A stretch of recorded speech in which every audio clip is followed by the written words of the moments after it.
नामांचे केले स्मरण, होय सकळ विद्यांचे अधिकरण, तेची वंदो श्री चरण श्री गुरूंचे, ते नमस्कारो आता. विचारसागर तरंग चौथा आणि परिच्छेद 38 क्रमांकाचा बाह्य पदार्थ ज्ञानाची रीती. विचारसागर तरंग चौथा परिच्छेद 38 क्रमांकाचा बाह्य पदार्थ ज्ञानाची रीती.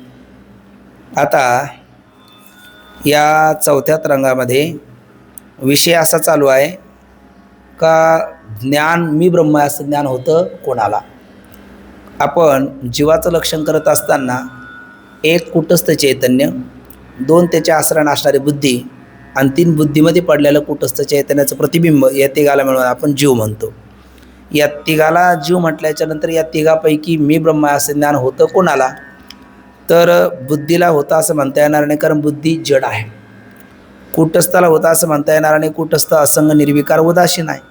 मग राहिला जो बुद्धिस्त चिदाभास आहे त्यालाच मी ब्रह्म असं ज्ञान होतं असं गुरुदेवाने उत्तर दिलं. हे उत्तर दिल्याच्या नंतर शिष्य म्हणू लागला की जीव चैतन्याचं लक्षण करत असताना त्या बुद्धीमध्ये प्रतिबिंब कोणाचं, प्रतिबिंब म्हणजे चिदाभास हा कोणाचा, तर कुटस्थाचा की ब्रह्मचैतन्याचा. तर म्हणले बिंबस्थानी आपण कुटस्थ घेतल्यामुळे कुटस्थाचंच प्रतिबिंब म्हटलं पाहिजे, ब्रह्मचैतन्याचं प्रतिबिंब म्हणून चालणार नाही. या म्हणण्याने काय झालं, चिदाभास हा ब्रह्माहून भिन्न आहे असं ते सिद्ध झालं. कारण प्रतिबिंब हे बिंबरूप असतं आणि त्याचं बिंबरूप कोण आहे, कुटस्थ आहे, काय नाही, ब्रह्म नाही. म्हणून चिदाभास हा ब्रह्माहून भिन्न आहे असं सांगता आणि आता त्याच चिदाभासाला मी ब्रह्म आहे असं ज्ञान होतं असं म्हणता, तर हे विधान उचित ठरणार नाही. झालं तर ते ज्ञान कसं असेल, भ्रमरूप असेल आणि भ्रमरूप ज्ञानापासून संसार निवृत्त होणार नाही असा कोण बोलला, पूर्वपक्ष. श्री गुरुदेवाने त्याचं उत्तर दिलं की आणि बरं शिवाय असं की जीवाला ब्रह्मज्ञान होत नाही तोपर्यंत दिनत्व दुःखितवादी संसार धर्मनिवृत्त होत नाही. कारण वाचून ज्ञाने विनयके उपाय करीशी जितके ती गुंफीशी अधिके रुखिये. म्हणजेच चिदाभासाला मी ब्रह्म असं ज्ञान होतं की होत नाही असा प्रश्न आहे.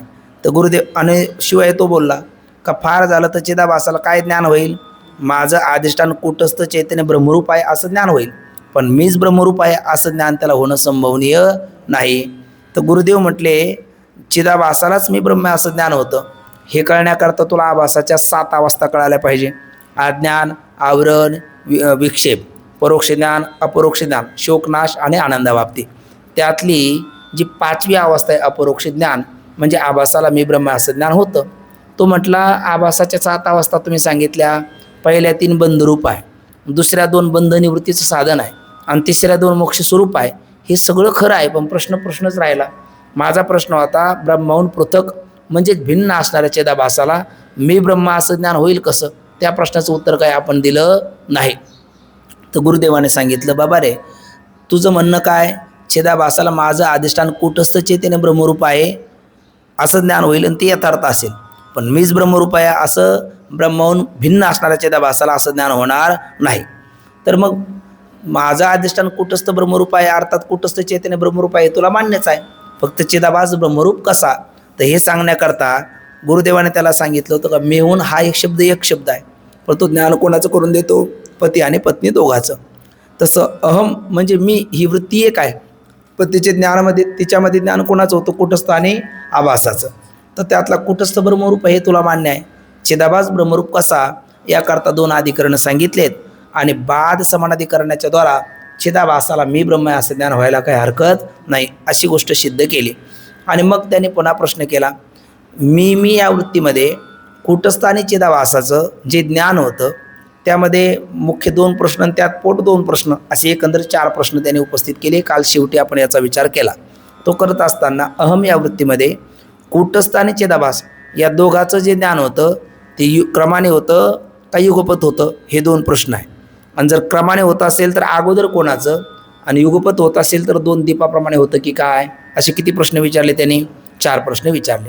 तर गुरुदेवाने पहिले 2 प्रश्न लगेच संपवले.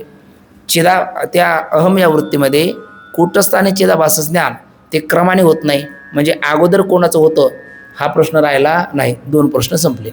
आता ते कसं होतं, युगपत होतं की काय, हो युगपतच होतं, पण दुसरा प्रश्न होता 2 दीपाप्रमाणे होतं की काय, तर 2 दीपाप्रमाणे होत नाही, समीप देशीवरती असणाऱ्या दीपघटाप्रमाणे होतं. भले चिदाभास जड नाही, पण चिदाभास कूटस्थासारखा स्वयंप्रकाश नाही. त्या चिदाभासाचं प्रकाशन कोणावर अवलंबून आहे, कूटस्थावर अवलंबून आहे. एका टेबलावर जवळ ठेवलेली जी दीपघट आहे, तर दीपाचं प्रकाशन स्वतःच्या प्रकाशाने दीप कळतो समोरच्या द्रष्ट्याला, आणि तो घट जो कळाला तो दीपाचा प्रकाश होऊन कळतो. तसं अहम या वृत्तीमध्ये द्रष्टा असणाऱ्या जीवात्माला कूटस्थाने चिदाभासाचं जे ज्ञान होतं, तर चिदाभासाचं स्वयंप्रकाशाने होतं, आणि कूटस्थाचं स्वयंप्रकाशाने होतं, आणि त्या कूटस्थाचा प्रकाश होऊन चिदाभासाचं अहमवृत्तीमध्ये ज्ञान होतं. ते युगपत होतं, पण 2 दीपाप्रमाणे होत नाही, तर समीप देशवरती असणाऱ्या दीपघटाप्रमाणे होतं, असं गुरुदेवाने उत्तर दिलं. मग इथपर्यंत आता त्याच्या लक्षात आलं की जसं अहम ब्रह्मास्मी ज्ञान कोणाला होतं, चिदाभासाला होतं, आणि ते भ्रमरूप नसून यथार्थ आहे. कोणत्या अधिकरणाने, बाद समानाधिकरणाच्या द्वारा. पण तो म्हणू लागला की आता मला ब्रह्मज्ञान व्हावं अशी माझी इच्छा आहे, तर त्याकरता मी काय केलं पाहिजे. असा ज्या वेळेला तो शिष्य बोलला, त्यावेळेला गुरुदेव त्याला काल बोलले, तुला ब्रह्मज्ञान व्हावं असं जर वाटत असेल तर तुला पहिले काय करतो, बाह्य पदार्थ ज्ञानाची रीती सांगतो. खरं तर ही बाह्य पदार्थ ज्ञानाची रीती मागे आपण पाहून आलेलो आहोत.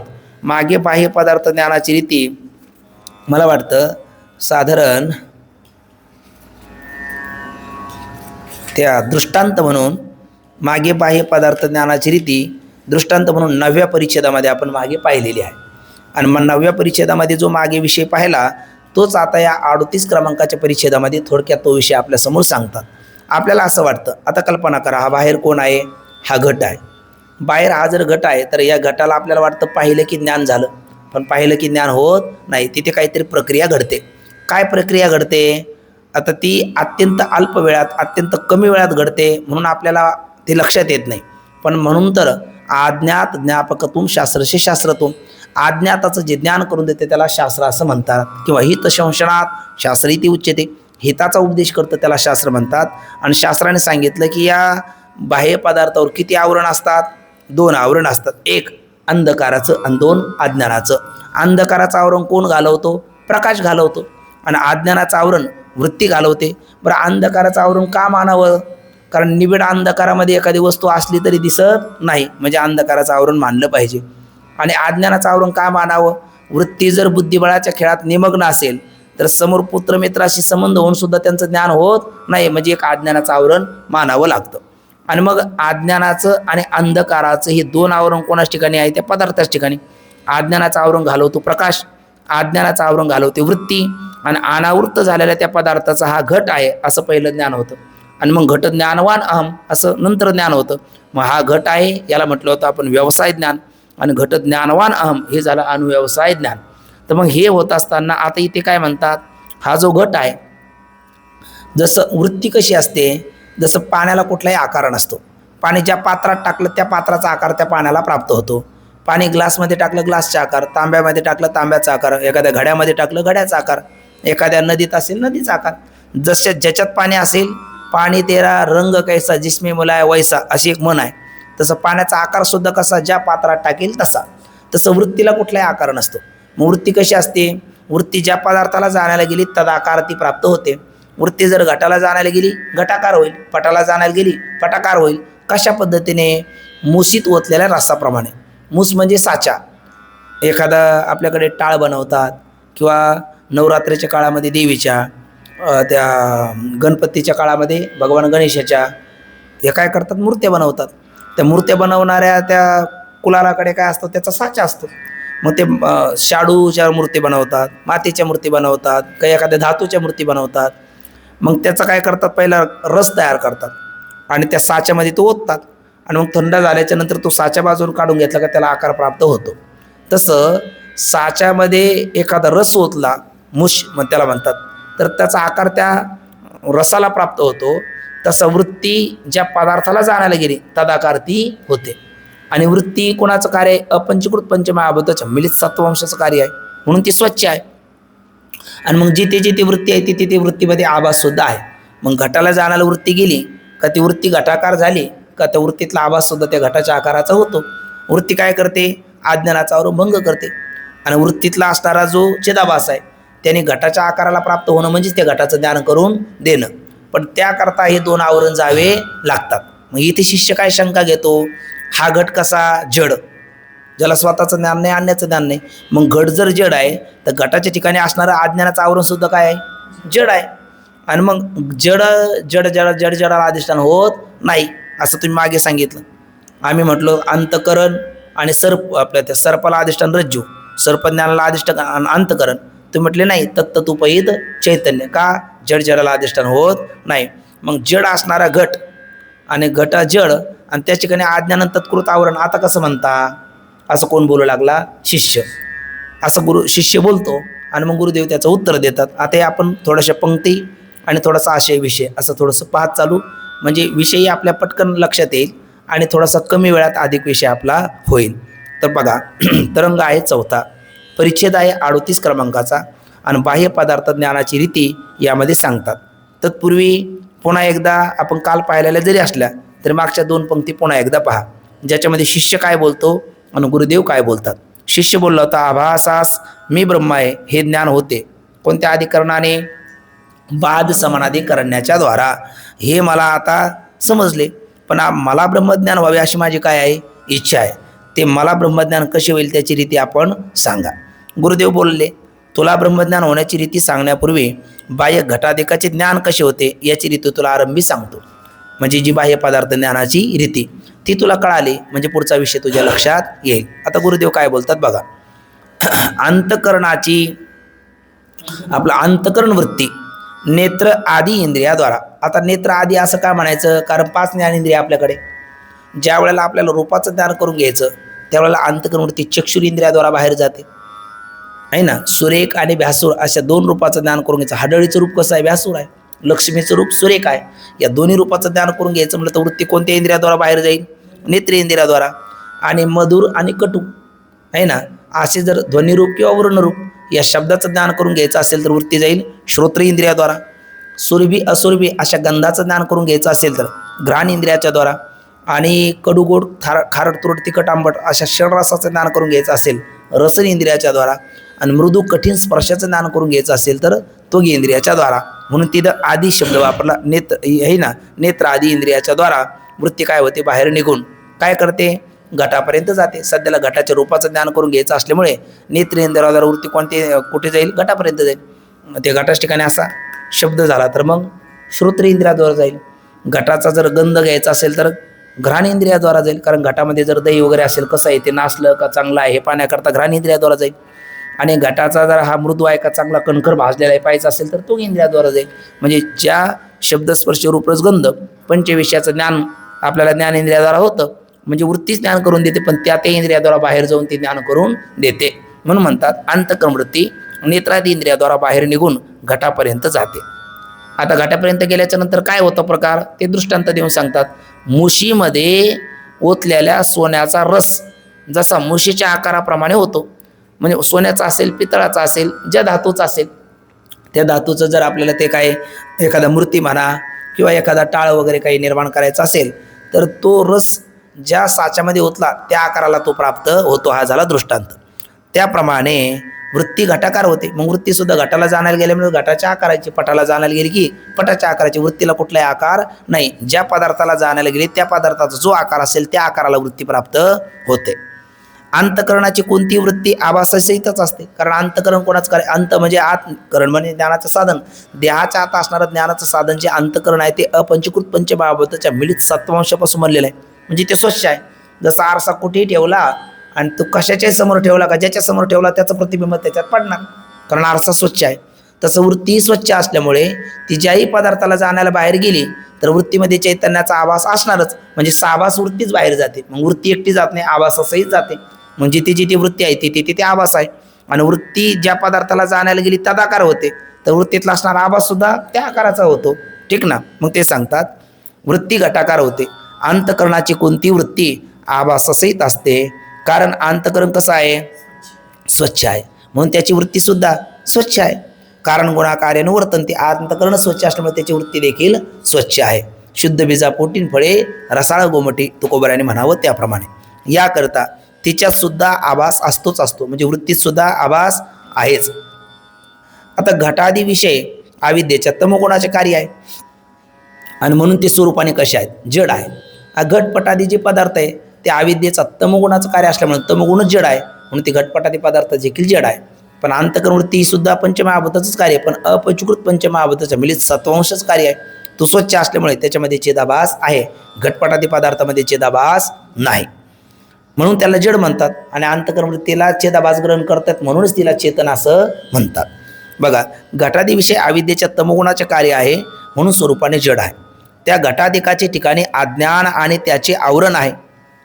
असा आता गुरुदेव हे वाक्य बोलले ना, एवढ्यावर त्यांनी शंका घेतली. घट कोणाचं कार्य आहे, अविद्येच्या तमोगुणाचं कार्य आहे, म्हणून काय आहे, जड आहे. आणि मग घट जर जड आहे तर घटाच्या ठिकाणी कोणतं आवरण आहे, अज्ञान आणि अज्ञानकृत आवरण आहे. जसे आभासाच्या 7 अवस्था अज्ञान आणि आवरण आणि नंतर विक्षेप सांगितलं, तर पहिल्या 2 घेतल्या. घट जड आहे, तमोगुणाचं कार्य आहे, म्हणून त्या ठिकाणी अज्ञान आहे आणि अज्ञानाने त्याला काय केलं, आवृत्त केलं. म्हणजे जसं शेवाळ कोणाच्या आसनात राहतं, पानाच्या, आणि कोणाला जागतं, पाण्याला. तसं अज्ञान कोणाच्या आसनात राहिलं, घटाच्या, आणि कोणाला आवृत्त केलं, घटाला. म्हणून अज्ञान म्हणजे तमोगुणाचं कार्य घट जड आहे आणि त्याच ठिकाणी अज्ञानाने तत्कृत आवरण आहे, असं गुरुदेव बोलतात न बोलतात तोच. ते पुढचे बाह्य पदार्थ ज्ञान ती रीती राहिली, त्यांनी मध्ये शंका केली. तो म्हणला गुरुदेव असं नाही म्हणता येणार. काय नाही म्हणता येणार, तमोगुणाचं कार्य कोण, घट कसा आहे, जड आहे, इथपर्यंत बरोबर आहे. पण मग जड असणाऱ्या घटाच्या ठिकाणी अज्ञानाने अज्ञानकृत आवरण आहे असं म्हणता येणार नाही. म्हणजे काय म्हणता येणार नाही, अहो जड जडाला अधिष्ठान होत नाही असं तुमचा सिद्धांत आहे ना. म्हणजे मागे आम्ही अंतःकरण त्या सर्पाला अधिष्ठान कोण मानली, रज्जू, कारण प्रतीती आहे. सर्पज्ञानाला अधिष्ठान कोण मानलं, अंतःकरण, प्रतीती आहे. मग तुम्ही म्हणलं नाही, सर्पाला अधिष्ठान रज्जू नसून रज्जू उपहित चैतन्य, सर्पज्ञानाला अधिष्ठान अंतःकरण नसून अंतःकरण वृत्ती उपहित साक्षी चैतन्य. आम्ही विचारलं असं का, जे प्रतीती आहे ती मानायची नाही, अन्य का मानायचं, तर तुम्ही उत्तर त्यावेळेला दिलं जड जडाला अधिष्ठान होत नाही. मग इथं घट कसा आहे, जड आहे, आणि ह्या अज्ञान शब्द कसं आहे, जड आहे, आणि त्याने केलेलं आवरण सुद्धा कसं आहे, जड आहे. मग जड घटाच्या आश्रित अज्ञान आणि तत्कृत आवरण राहीलच कसं, अशी काय घेतली शिष्याने शंका. बघा, शिष्याची शंका वाचतो. म्हणजे या बोलण्याने शिष्य म्हणतो तुमच्या ठिकाणी पूर्वपार विरोध नावाचा दोष होतो. म्हणजे पूर्वी तुम्ही काय बोलला, जड जडाला अधिष्ठान होत नाही, आणि आता जड घटाच्या ठिकाणी अज्ञान आणि तत्कृत आवरण मानता, म्हणजे जडाच्या ठिकाणीच जड राहता असं म्हणता. म्हणजे पूर्वी एक बोलता, आता एक बोलता, पूर्वपार विरोध नावाचा दोष येतो, किंवा वदुत व्याघात नावाचा दोष येतो. पूर्वी तुम्ही म्हणायचं जड जडाला अधिष्ठान होत नाही, आणि आता जड घटाच्या ठिकाणी अज्ञान तत्कृत आवरण मानायचं, म्हणजे वदुत व्याघात नावाचा दोष येतो, किंवा त्याला म्हणतात प्रकरण असंगती नावाचा दोष. चालू प्रकरण काय आहे, अधिष्ठानाचा विचार चालू आहे, विवर्त अनिर्वचनी ख्यातीचा विचार चालू आहे, आणि जिच्या अनिर्वचनी ख्यातीमध्ये जड जडाला अधिष्ठान होत नाही हा सिद्धांत आहे. आणि पुन्हा आता तुम्ही तोच सांगायला लागला, म्हणजे पूर्वपार विरोध, वदुत व्याघात नावाचा दोष, किंवा प्रकरण असंगती नावाचा दोष तुमच्या या विधानावरती येतो, असं शिष्य बोलतो. काय म्हणतो बघा, अहो अज्ञान आणि त्याचे आवरण ही त्या पदार्थ अधिष्ठान चैतन्य आश्रित असून त्या चैतन्यासच काय करतात, आवरण करतात. जसं आत्ताच म्हणलं आपण, शेवळ पाण्यावर राहतं, पाण्याला झाकतं, किंवा मृदंग आणि विणा कुठे राहतो, आपलं ते मृदंग विण्याची खोळ, मृदंग विण्याच्याच आचरण राहते, मृदंग विण्याला ती आच्छादित करते. तसं हे अज्ञान कोणाच्या आश्रयात राहतं, चैतन्याचं, आणि चैतन्याला आवृत्त करते, हे बरोबर आहे. घटाच्या आश्रयात राहून घटाला आवृत्त करते हे म्हणणं बरोबर नाही का, तर तुमचा सिद्धांत आहे जड जडाला अधिष्ठान होत नाही. मग तो म्हणतो चैतन्याचंच आवरण करते असे मागे सांगितले आहे. आणि आता काय म्हणता, घटादी जड पदार्थाच्या ठिकाणी अज्ञान आणि आवरण आहेत. म्हणजे मागे म्हणायचं चैतन्याच्या ठिकाणी, म्हणजे घटोपै चैतन्या ठिकाणी, आता म्हणायचं घटाच्या ठिकाणी, म्हणजे पूर्व पार विरोध नावाचा दोष. मागे म्हणायचं जड जडाला अधिष्ठान होत नाही, आणि आता जडचं अधिष्ठान मानायचं, म्हणजे जड जडाला अधिष्ठान होत नाही या सिद्धांताला बाद येतो. आणि प्रकरणासंगती नावाचा दोष येतो. असा कोण बोलतो, हा शिष्य बोलतो. म्हणून जड पदार्थाचे ठिकाणी अज्ञान आणि आवरण आहे असे सांगता हे कसे, असा ज्या वेळेला शिष्य बोलतो त्यावेळेला श्रीगुरू त्याचं उत्तर देतात. श्रीगुरू याचं उत्तर काय देतात ते पाहण्या अगोदर थोडासा आशय बघा. आता श्रीगुरू याचं उत्तर देतात बघा. श्रीगुरू काय म्हणतात, ठीक आहे तू शंका केली, अत्यंत दक्षतेने केली, गोड आहे, पण ही शंका तू थोडं मागं करायला पाहिजे होती. आम्ही आभासाची किती अवस्था सांगितल्या, बोला 7 अवस्था सांगितल्या. त्यातली पहिलीच काय सांगितली, अज्ञान, 2 आवरण, नंतर विक्षेप वगैरे. मग आभासाच्या ठिकाणी आम्ही अज्ञान आणि तत्कृत आवरण सांगितलं की नाही, त्यावेळेला तू ही काय शंका केली नाही. आम्ही कुठंच ठिकाणी म्हणलं असतं तर मग शंका नाही, पण आम्ही आभासाच्या ठिकाणी म्हणलो ना. मग आभासाच्या ठिकाणी आम्ही अज्ञान आणि तत्कृत आवरण, शांत बसा इकडे सर, आज्ञान आणि तत्कृत आवरण कोणाच ठिकाणी सांगितलं आम्ही? आणि आज्ञान आणि तत्कृत आवरण आम्ही आभासाच ठिकाणी सांगितलं, कुठंच त्याच ठिकाणी सांगितलं नाही. मग त्यावेळेला तू ही शंका का केली नाही? आभासाच्या 7 अवस्था सांगत असताना आज्ञान आवरण आम्ही सांगतो, त्यावेळेला तू ही शंका केली पाहिजे होती, त्यावेळेला केली नाही. आणि मग आता का केली? जसं ते दाई लेकराला गोष्ट सांगते आणि मग तुझे आजोबा खूप पराक्रमी, आपण मागे एकदा बोललो, त्यांनी जे घोड्याचा लगाम खेचला तो डायरेक्ट आकाशात गेला, त्याचे 2 शिंग ढगाला बेळ ते काय भोग पडलं आणि त्यातून भळभळा रक्त गळायला लागलो. तो कार्ट म्हणला, अगं आजी, ढगातून रक्त कसं गळेल? म्हणले, मूर्खा, घोड्याला पंखच नसतात, तो उड्डाण कसा करेल? त्याला शिंगच नसतात, त्याला भोग कसं पडेल? मग ते घोडा उडाला हे कबूल केलं, शिंग नसताना शिंग कबूल केले, त्याला बोळ पडलं हे कबूल करा, आता रक्त गळायला कबूलच कर, नाही तर तो मागचंच कबूल करायला नाही पाहिजे होतं. मग ही शंका कुठे करायला पाहिजे? मागेच. घोडा उडाला कसा इथे शंका करायला पाहिजे, त्याला शिंग नाही तर शिंग मानली कशी इथे शंका करायला पाहिजे. आता रक्त गळाले मान्य कर, कारण मागचं मान्य केलं तर पुढचं मान्य करावंच लागतं. एखादी गोष्ट पहिलीच माणसाने स्वीकारले तर नाही तर मग आता त्याला पर्याय नाही. तसं तू ही शंका कुठे करायला पाहिजे होती? आभासाच्या आम्ही 7 अवस्था सांगितल्या त्यावेळेला केली पाहिजे. मग तिथे केली नाही, आता काय करतोस? असं कोण बोलतात? गुरुदेव बोलतात. बघा गुरुदेव काय बोलतात. श्री गुरु म्हणतात, याचे उत्तर सांगण्यापूर्वी तुला असे विचारतो की मागे आभासाच्या 7 अवस्था सांगते वेळी आभासाच्या ठिकाणी आज्ञान आणि आज्ञानकृत आवरण या 2 अवस्था पहिल्या सुरुवातीला सांगितले की नाही आम्ही 7 पैकी? मग सांगितले होत्या, त्यावेळेला तू ही शंका का केली नाहीस? असं कोण बोलतात? श्री गुरु. शिष्य म्हणू लागला, अहो त्यावेळेला मी काय गाफील होतो, माझ्या काही लक्षात आलं नाही, असं समजू नका. मी त्यावेळेला शंका न करण्याचं एक कारण आहे. हा गुरुदेव म्हटले, ते कारण सांग ना. बघ तर तो म्हणतो त्याचं कारण असं आहे. इकडे बघा, आता तुमच्याचकडे 2 गोष्टी आहेत, जड आणि चेतन. जड कशाला म्हणतात? ज्याला स्वतःचं ज्ञान होत नाही ना अन्याचं ज्ञान होत नाही त्याला जड म्हणतात. आणि चेतन कशाला म्हणतात? जे स्वतःचंही प्रकाशन करतं, आपली इतराचं प्रकाशन तर करतं, स्वतःच्या प्रकाशनाकरता त्याला इतराची आवश्यकता नाही, त्याला चेतन म्हणतात. म्हणले हो, मग चिदाभास काही नाही, जड नाही आहे ना. चिदाभास काही नाही, जड नाही. भले तो कुटस्थासारखा स्वयंप्रकाश नाही, पण काही नाही, जड नाही. जड नाही म्हणजे त्याला तादात्म्य होऊ शकतं. गुरुदेव म्हटले म्हणजे? अहो म्हणजे सोपा व्यवहार आहे म्हटले. खेड्यापाड्यात आजू काही गाडी बैल पाहायला भेटतात आणि त्यांचं एक जसं गावात राहण्याकरता घर असतं आणि ते गुरंढोरं बांधण्याकरता एक वाडगं असतं रोडच्या कडेला केलेलं. मग त्या वाडग्यामध्ये गाडी बैल असतात आणि मग ते शेतकरी आपलं गाडी बैल काढून परगावाला जायचं म्हणा किंवा रानात जायचं म्हणलं का ते गावात त्याच्या आखाड्याचं रक्षण करणारा तो ग्रामशिव असतो, कुत्रा असतो. आणि मग ते गाडी बैल ओढतात आणि त्या साठ्याच्या खाली सगळ्याच्या कुत्र्यापासून गावातल्या आपलं रक्षण करण्याकरता मग साठ्याच्या खाली चालतो कोण? तो कुत्रा. मग खाली चालत असताना त्याला काय होते? धाप लागते, त्याचं पोट खपाटीला जातं, ते हातभर जीभ बाहेर काढतं, लाळही गाळतं. मग त्याचा मित्र तिकून येतो, जे हरी म्हणजे आपण तू एवढा घायल कसं काय झाला? एवढा घामाघूम, पर जीभ खाली आली आणि पोट पर खपाटीला गेलं, काय झालं? तुम्हाला काय झालं? मूर्खा, तुला कळतं की एवढी गाडी कोण ओढतं? असं तो बोलतो. आता गाडी कोण ओढतं? बैल ओढतात. पण तो अभिमान कोणी घेतला? त्या ग्रामशिवाने कुत्र्याने घेतला. मग आता त्याचं ते बोलणं खरं आहे का? खरं नाही हो, पण त्याला अभिमान झाला ना. त्याला काय करणार? त्याला काय झाला? तो अभिमान झाला. मग तो कुत्र्याला अभिमान का झाला? कुत्रा काय नाही म्हणून, जड नाही म्हणून. काय नाही? जड नाही. तसं मी यावेळेला समन्वय काय तुम्ही म्हणला त्यावेळेस शंका काय केली नाही? आभास 7 अवस्था सांगितल्या तर त्यावेळी वेळेला ते अज्ञान आणि तत्कृत आवरण कोणाच्या ठिकाणी आहे? कुटस्थ चैतन्याच्याच ठिकाणी आहे, हे माझ्या लक्षात होतं त्यावेळेला. पण मी त्यावेळेला शंका का केली नाही? त्या या कुत्र्यासारखी ग्रामशिवासारखी स्थिती आहे कोणाची? आभासाची. कारण आभास काही नाही, जड नाही. म्हणून ते अज्ञान आणि तत्कृत आवरण कोणाच्या ठिकाणी? चैतन्याच्याच ठिकाणी. पण त्या चैतन्याच्या आश्रयाने राहणारा, त्या चैतन्याचंच प्रतिबिंब कोण? हा चिदाभास. जसं गाडीच्या आश्रयाने राहणारं ते कुत्रं. मग ते अज्ञान आणि तत्कृत आवरण कोणाच्या ठिकाणी आहे? चैतन्याच्या ठिकाणी आहे. पण त्याच्या आश्रयाने राहणारा कोण? हा चिदाभास. तो म्हणतो माझ्या ठिकाणी आहे. ते कुत्र्यासारखी त्याने ते अभिमान घेतला असावा आणि म्हणून तुम्ही आभासाच्या अवस्था सांगितल्या.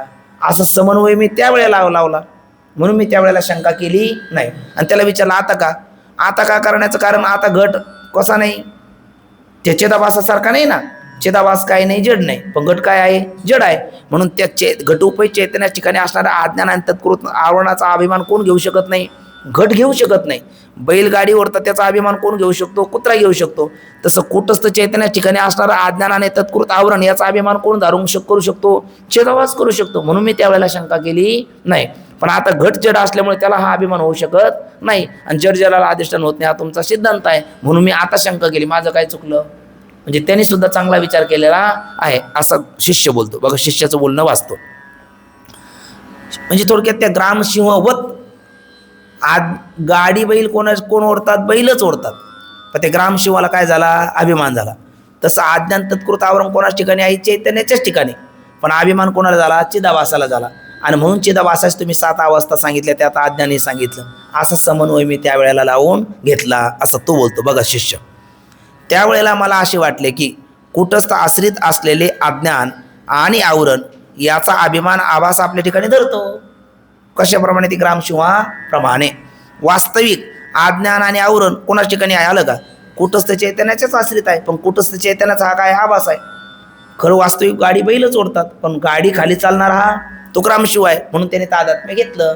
तसं अधिष्ठान अज्ञान तत्कृत आवरण कोणाच्या ठिकाणी? चैतन्याच्या ठिकाणी. पण चैतन्याचा आभास हा चिदाभास आहे आणि तो काही नाही, जड नाही. म्हणून त्यांनी तसा अभिमान घेतला. आणि म्हणून तुम्ही अज्ञान आणि तत्कृत आवरण हे कोणाच्या ठिकाणी सांगितलं? आभासाच्या ठिकाणी. ते तादात्म्यामुळे असं तुम्ही त्यावेळेला बोलला असावा, असा मी समन्वय माझ्या मनात केला. म्हणून त्यावेळेला मी शंका घेतली नाही. आभासाची किती अवस्था सांगत असताना? 7 अवस्था सांगत असताना त्यावेळेला मी शंका म्हणून घेतली नाही. आभास चेतन आहे, म्हणून त्यास कुटस्थ आश्रित असणाऱ्या अज्ञानाचा आणि आवरणाचा काय होणं संभवनीय आहे? अभिमान होणं संभवनीय आहे. पण घट कसा आहे? जड आहे, काय नाही, चेतन नाही. आणि म्हणून जड असल्यामुळे त्यास अभिमान होणे शक्य नाही. म्हणून आता शंका आली, माझं काय चुकलं? असं कोण बोलला? शिष्य बोलला. गुरुदेवाला खूप आनंद वाटला. गुरुदेव म्हणतात, अरे वा, इतका तू बारीक विचार केला असेल असं मलाही वाटलं नाही. पण ठीक आहे, आता तू शंका घेतली ना, तर त्याचं उत्तर देतो. आता शंका मुळात काय? मग आता म्हणजे अशी शंका का त्यावेळेला का घेतली नाही, आताच का घेतली, असं गुरुदेवाने विचारलं. मग त्यावेळेला मी का घेतली नाही, आता का घेतली, याचं उत्तर शिष्याने दिलं. पण आता शंकाच राहिलेली अजून. मग शंका काय आहे? जड जडाला अधिष्ठान होत नाही हा सिद्धांत आहे. आणि घट कसा आहे?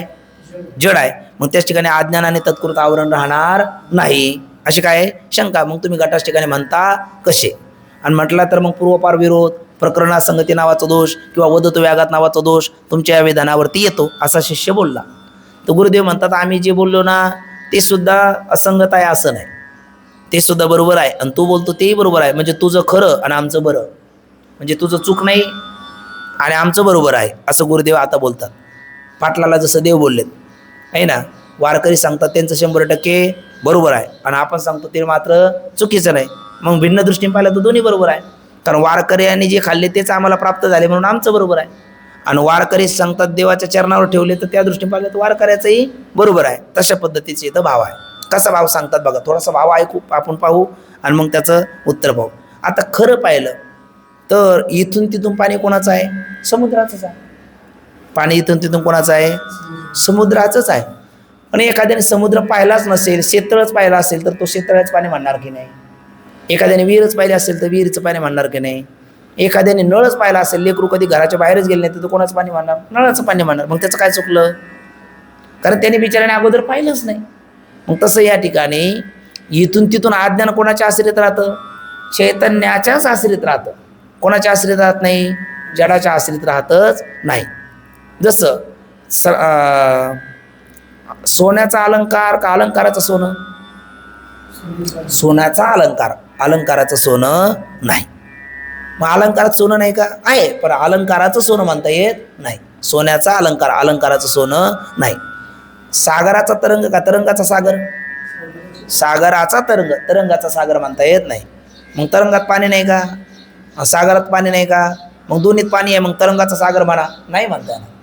बरोबर की नाही? मग तरंगाचा काय म्हणावं लागेल? सागर. सोन्याचं काय म्हणावं लागेल? अलंकार, आहे ना. बरं, कडेवर आई बाळाला घेईल का बाळ आईला घेईल? आई बाळाला घेईल. बाळ घेईल, पण त्यावेळेला ते बाळ नाही, त्याला बाळ झाले असेल आणि आई आजारी असेल, अशा वेळेला घेईल. पण बाळ अवस्थेतलं बाळ त्या आईला कडेवर घेऊ शकत नाही. या तिन्ही उदाहरणाने काय सिद्ध होतं? कुठलंही कार्य आपल्या कारणाचं कारण होत नाही. कुठलंही कार्य आपल्या कारणाचं कारण होत नाही. मग तरंग काय आहे? कार्य आहे. म्हणून तरंगाचा, सागराचा तरंग, मग सागर काय झाला? कारण. तरंग काय झालं? कार्य. आणि कार्यरूप तरंग कारणरूप सागराचा कारण होत नाही. सोन्याचा अलंकार, सोनं झालं कारण, अलंकार झालं कार्य. मग अलंकार कारणरूप सोन्याचं, कार्यरूप जो अलंकार आहे तो अलंकार कारणरूप सोन्याचं कारण होत नाही. किंवा आईचं बाळ असं म्हणताना आई झाली कारण, बाळ झालं कार्य. मग कार्यरूप बाळ कारणरूप आईला आपल्या अंकावरती बाल अवस्थेत घेऊ शकत नाही. हे झाले दृष्टांत. तसं सगळ्या जगाचं कारण कोण आहे? ब्रह्म आहे. विवर्तोपादान कारण कोण आहे? ब्रह्म आहे. म्हणून ब्रह्म सगळ्या जगाचं अधिष्ठान किंवा आश्रय आहे. अधिष्ठान किंवा आश्रय कोण आहे? ब्रह्म आहे. कोण नाही? अज्ञान नाही. मग अज्ञान कोणाच्या आश्रित राहतं? ब्रह्माच्या आश्रित राहतं. म्हणून अज्ञान कोणाचं? ब्रह्माचं. असं म्हणा, अज्ञानाचं ब्रह्म असं म्हणता येणार नाही, कारण कोणतंही कार्य आपल्या कारणाचं कारण होत नाही, असा आपला काय नियम आहे.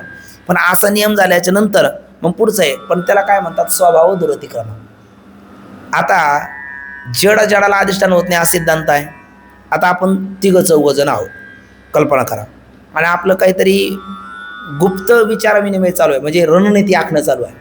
आणि ती रणनीती आखत असताना कुठल्याही गुप्त हेराला त्याची खबर लागता कामा नये. रणनीतीच त्याला म्हणतात, ती गुप्त राहिली पाहिजे, तरच आपला विजय होईल. पण ती रणनीती ऐकत असताना एक गुप्त हेराने ते बरोबर गुप्त बातमी ऐकली, आणि आता तो बातमी फोडणार हे आपल्याला कळालं. पण कळाल्याच्या नंतर पटकन म्हणले त्याला धरा आणि त्याचं तोंड बांधा. दुसरा म्हणला द्या सोडून, तोंड बिंड काय बांधू नका. म्हणजे काय मुकं येते? काय बोलला तो? मुकं येते. मग मुक्याचं तोंड बांधावं लागतं का? गुप्त गोष्टीचा 4 लोकात प्रचार होऊ नये म्हणून तोंड बांधावं. पण कोणाचं? बोलक्याचं. मुक्याचं तोंड बांधण्याची गरज नाही. तसं आवृत्त कोणाला करावं? चेतनाला. जडाला करण्याची गरज नाही, जड पहिलंच जड आहे. तसा घट काय? पहिलाच जड आहे. त्याच्या ठिकाणी अज्ञान आणि तत्कृत आवरण असण्याची गरज नाही. हे सगळं तुझं म्हणणं खरं आहे. कोण बोलतात? गुरुदेव शिष्याला. पण असं जरी खरं असलं तरी आम्ही बोलतो तेही खरंच आहे. का? कारण ते चैतन्य आश्रित अज्ञानाचा असा काही विलक्षण स्वभाव आहे. असा काही विलक्षण स्वभाव द्रुतिक्रमा. जो ज्याचा स्वभाव असतो तो काय केला जात नाही. कुत्र्याच्या शेपटीचा स्वभाव काय? वाकडं राहणं. मग एखाद्याने जर तिला 6 महिने सरळ ठेवलं, जोपर्यंत तिच्यात नळीत बोज आहे तोपर्यंत ती सरळ राहील. पण मग ती सरळच राहील का? नळी काढताना पुन्हा आपल्या जागेवर येईल. का बरं? कारण तिचा तो काय स्वभाव आहे. तसं या अज्ञानाचं काय आहे? स्वभाव आहे. ते चैतन्याला आवृत्त करतंच, पण कारण नसताना चैतन्य देशस्थित इतर पदार्थाला सुद्धा आवृत्त करतं. आता कल्पना करा, हे चैतन्य आहे. काय आहे? हे चैतन्य आहे. आणि या चैतन्य देशातला असणारा हा पांढरा दिसतो हा घट आहे. हे चैतन्य आहे. चैतन्य देशातला हा काय आहे? घट आहे. मग आणि हे अज्ञान आहे. मग या अज्ञानाने कोणाला आवृत्त केलं? चैतन्याला. आणि कोणाला आवृत्त करण्याची गरज नाही? घटाला. कारण घट जड आहे, तो पहिलाच आवृत्त आहे, त्याला कशाला आवृत्त करायचं? पण या अज्ञानाचा स्वभाव आहे, ते चैतन्याला आवृत्त करतं, आणि कारण नसताना चैतन्य देशस्थित इतर पदार्थाला सुद्धा आवृत्त करतं. तो त्याचा काय आहे? स्वभाव आहे. आणखी सोपं उदाहरण, आता रात्र आहे, कल्पना करा. आता इथं काय आहे? रात्र आहे. आणि रात्रीमध्ये या असणाऱ्या हॉलचं प्रकाशन करणारा हा बल आहे. हा काय आहे? बल आहे. हा काय करतो? सगळ्या पदार्थाचं प्रकाशन करतो. मग या बल प्रकाशमान असल्यामुळे याला आवृत्त करणं ठीक आहे. बाकीचे पदार्थ पहिलेच आवृत्त आहे, त्यांना काय आवृत्त करण्याची गरज नाही. पण या बलला काय केलं? एक आपण मातीचं भांडं आणलं आणि त्या बलवर घातलं. मातीचं भांडं आणून या बलवर घातलं. आता या बलाने या भांड्याने या बललाच आवृत्त केलं का पूर्ण हॉलला आवृत्त केलं? वर पाता वाढतं बलला आवृत्त केलं, पण पूर्ण हॉलला आवृत्त केलं. ते म्हणाल का? कारण या बलाच्या प्रकाशाने हॉलमधले पदार्थ दिसत होते. पण बलाच्या प्रकाशाने हॉलमधले पदार्थ दिसतात, पण त्या बलालाच आवृत्त केल्यामुळे हॉलमधल्या पदार्थाला सुद्धा कारण नसताना आवृत्त केलं. कारण या बलाच्या प्रकाशात ते दिसत होते ना. आता बलाच्या प्रकाशात बल दिसत नाही का? ते पण दिसत नाही आहे ना. बलही दिसत नाही, तेही दिसत नाही. मग त्यांनी कोणाला आवृत्त केलं? सर्वलाच आवृत्त केलं आहे ना. म्हणजे मग आता त्यांनी आवृत्त कोणाला करावं? प्रकाशमान बलाला करावं. कोणाला करू नये? इतर हॉलमधल्या पदार्थाला करू नये, कारण ते पहिलेच आवृत्त आहे, त्यांच्या ठिकाणी पहिलाच प्रकाश नाही. कारण नाही, पण कारण नसताना केलं की नाही? कारण नसताना केलं. तसंच हे अज्ञान काय करतं? चैतन्याला आवृत्त करतं, पण चैतन्याच्या प्रकाशाने प्रकाशित होणाऱ्या जे इतर पदार्थ आहेत तद्देशस्थ त्यांना देखील काय करतं? आवृत्त करतं. तो त्याचा काय आहे? स्वभाव आहे. असं म्हणून आम्ही घटाच्या आश्रित अज्ञान म्हणतो. बिघडेल का? आता जडाला अधिष्ठान होत नाही हे आम्हाला मान्यच आहे. यात आमचा सिद्धांत बाधित होत नाही, कारण इथं हे कोण आहे? चैतन्य आहे. चैतन्य देशात कोण आहे? घट आहे. हे कोण आहे? अज्ञान आहे. या अज्ञानाने कोणाला आवृत्त केलं? चैतन्याला. पण चैतन्याला जरी आवृत्त केलं तर चैतन्याला ज्या देशात चैतन्य आहे त्या देशातच कोणाला? हा घटाला. त्या घटाला सुद्धा त्याने काय केलं, आवृत्त केलं. करण्याची गरज नाही, पण त्याचा तो काय आहे, स्वभाव आहे. आणि स्वभाव दुरतिक्रमा. म्हणून आम्ही घट जरी जड असला तरी घटाच्या ठिकाणी अज्ञानाने तत्कृत आवरण आम्ही आता का बोललो, कारण ते अज्ञान खरं चैतन्याच्याच ठिकाणी आहे. पण चैतन्य ज्या देशात आहे त्या देशात कोण आहे, घट आहे. म्हणून त्याने चैतन्यसहित घटाला आवृत्त केलं, जरी कारण नसलं तरी तो त्याचा काय स्वभाव आहे. म्हणून आम्ही अज्ञान कोणाच ठिकाणी म्हणलो, जड असणाऱ्या घटाच्या ठिकाणी. पण हे म्हणण्याने पूर्वपार विरोध दोष येईल का, नाही. उद्धत व्याघात दोष येईल का, नाही. प्रकरणासंगती दोष येईल का, नाही. का बरं, कारण जरी ते चैतन्याच्या ठिकाणी असलं तरी कारण नसताना त्याने चैतन्य देशस्थित त्या घटाला सुद्धा आवृत्त केलेलं आहे. म्हणून आम्ही ढोबळ मानाने कोणाच्या ठिकाणी म्हणलो, घट आणि घटाच्या ठिकाणी अज्ञानाने तत्कृत आवरण राहतं असं आम्ही बोललो. असं गुरुदेव काय करतात, उत्तर देतात. इथपर्यंतचं उत्तर पाहू आणि पुन्हा मग पुढचा विषय पुढं पाहू. पण एवढा आता झालेला विषय इतका पहिला आपण वाचून घेऊ. श्री गुरु काय बोलतात बघा. शिष्याची शंका मुळात काय आहे, कोण पहिलंच आवृत्त आहे, घट. म्हणून त्याच्या ठिकाणी पुन्हा अज्ञानाचं आवरण मानण्याची गरज नाही. आणि मानलं तर जड जलाला अधिष्ठान होत नाही, हा सिद्धांत काय होईल तुमचा, खंडित. पण गुरुदेव म्हणतात खंडित होत नाही. कसं बोलतात ते बघा. गुरुदेव म्हणतात अज्ञानाचा मुख्य आश्रय कोण आहे, चैतन्याचा आहे. हे बघा, ही इकडे बघायचं आणि पंक्ती बघायची, मग लगेच आपल्याला स्पष्ट होईल. या अज्ञानाचा आश्रय मुख्य कोण आहे, चैतन्याचा आहे. पण चैतन्याच्या देशात कोणाला, घट. म्हणून अज्ञानाने चैतन्याला आवृत्त केलं, पण कारण नसताना चैतन्य देशस्थित घटाला सुद्धा केलं. हे आता गुरुदेव बोलतात. अज्ञानाचा मुख्य आश्रय चैतन्य आहे, कोण नाही, आभास किंवा घटादी पदार्थ नाहीत. कारण ते अज्ञानाचे काय आहेत, कार्य आहे. आणि आपलं आताच ठरलं, जे ज्याचं कार्य असतं ते कार्य, जे म्हणजे कोण, अघट. कोणाचं कार्य आहे, चैतन्याचं. आणि मग तो म्हणजे कोण, घट. कोणाला आश्रय होत नाही, चैतन्याला आश्रय होऊ शकत नाही. ठीक ना. किंवा जे म्हणजे असं घ्या, जे म्हणजे कोण, घट. कोणाचं कार्य आहे, अज्ञानाचं. जे म्हणजे कोण, घट. हा, हे घेणं बरोबर आहे. जे म्हणजे कोण, घट. कोणाचं कार्य आहे, अज्ञानाचं कार्य आहे. आणि मग तो घट कोणाला आश्रय होणार नाही, अज्ञानाला आश्रय होणार नाही. म्हणजे अज्ञानाने तत्कृत आवरून घटाच्या ठिकाणी राहता असं म्हणता येणार नाही. म्हणून जसं, आणि मग ते 3 उदाहरणं पाहिले आपण. कोणाचा अलंकार, सोन्याचा अलंकार आहे ना. कोणाचा तरंग, सागराचा तरंग. कोणाचं बाळ, आईचं बाळ. मग तरंग, अलंकार आणि बाळ हे काय झाले, कार्य. आणि सागर, सोनं आणि आई हे काय झाले, कारण. मग हे तिन्ही बरोबर ना, हे तिन्ही कारण झालेत ना. सागर काय आहे, कारण आहे. सोनं काय आहे, कारण आहे. आणि आई काय आहे, कारण आहे. आणि सोन्याचा अलंकार कार्य आहे, सागराचा तरंग कार्य आहे, आणि आईचं बाळ कार्य आहे. मग कार्यरूप असणारे ही तिघं, कारणरूप तिघाला आश्रय होईल का, होणार नाही. म्हणजे सागराच्या आश्रयाने तरंग राहील का, तरंगाच्या आश्रयाने सागर राहील. सागराच्या आश्रयाने तरंग राहील, तरंगाच्या आश्रयाने सागर राहणार नाही. सोन्याच्या आश्रयाने अलंकार राहील का, अलंकाराच्या आश्रयाने सोनं राहील. सोन्याच्या आश्रयाने अलंकार राहील, अलंकाराच्या आश्रयाने सोनं राहणार नाही. तसंच बाळाच्या आश्रयाने, आईच्या आश्रयाने बाळ राहील का, बाळाच्या आश्रयाने आई राहील. आता हे उदाहरण थोडंसं कमी वाटेल आपल्याला, कारण आई सुद्धा बाळाच्या आश्रयाने राहते, पण ते म्हातारपणात. इथं आपल्याला नुसतं नंद बाळ घ्यायचं, जन्माला आलेलं जे बाळ आहे. मग ते आईच्या आश्रयाने का, आई त्याच्या आश्रयाने, ते बाळ आईच्या आश्रयाने आहे. कारण का, कारण कोणतंही कार्य आपल्या कारणाचा आश्रय होत नाही. तसं अज्ञानाचं कार्य कोण, घट. अज्ञानाचं कार्य कोण, घट. मग घट अज्ञानाच्या आश्रयाने का, मग अज्ञानाचं कार्य असणारा घट तो अज्ञानाला आश्रय होईल का, होणार नाही. मग ते अज्ञान कोणाच्या आश्रयत म्हणलं पाहिजे, घटाच्या नाही. कोणाच्या, घटोपहित चैतन्याच्या. हे बोलणं तुझं अगदी खऱ्यातलं खरं आहे, पण आमचंही बोलणं बरंच आहे. का बरे, कारण जरी अज्ञानाचं कार्य घट आणि कार्यरूप घट अज्ञानाला आश्रय किंवा विषय होऊ शकत नाही, हे जरी खरं आहे, पण त्या अज्ञानाचा स्वभाव आहे ना. ते अज्ञान काय करतं, चैतन्याच्या आश्रय राहतं. त्याचं कार्य जे घट आहे त्याला आवृत्त करण्याची गरज नाही, कारण ते पहिलं जड आहे. पण ते चैतन्याच्या देशात आलं ना, जेवढ्या देशात चैतन्य त्या देशात आलं, म्हणून त्यांनी चैतन्याला आवृत्त केलं, पण कारण नसताना त्या घटाला सुद्धा आवृत्त केलं. हा त्याचा काय आहे, स्वभाव आहे. आणि स्वभावाला काही औषध नाही. अशा पद्धतीने त्याला उत्तर देतात. बघा, अज्ञानाचा मुख्य आश्रय चैतन्य आहे, आभास किंवा घटादी पदार्थ नाहीत. कारण ते अज्ञानाचे काय आहेत, कार्य आहेत. आता नियम बघा, जे ज्याचे कार्य असते, जे म्हणजे कोण, घट आहे ना.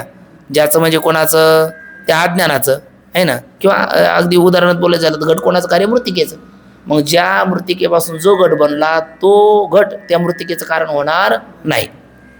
किंवा ज्या अज्ञानापासून जो घट बनलेला आहे तो अज्ञानाचा आश्रय होणार नाही. बघा, जे ज्याचे कार्य असते ते त्याचा आश्रय होत नाही. उदाहरण देतात, ज्या मातेचा घट कार्य आहे त्याच मातीच तो घट आश्रय होत नाही. घट कोणापासून बनलेला आहे? मातेपासून बनलेला आहे. मग त्या मातेला तो आश्रय होईल का? होणार नाही.